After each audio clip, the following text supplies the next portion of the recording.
মুরগি বিক্রি শেষে খামার পরিষ্কার করার কাজ চলছে।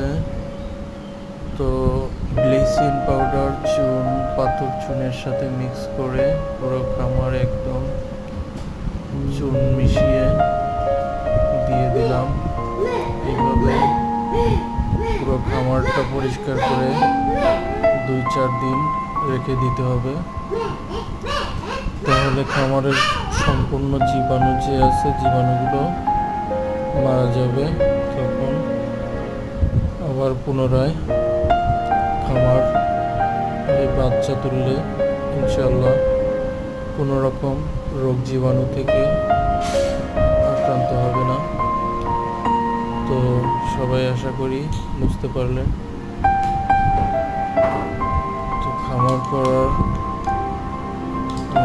মুরগি বিক্রির পরে অবশ্যই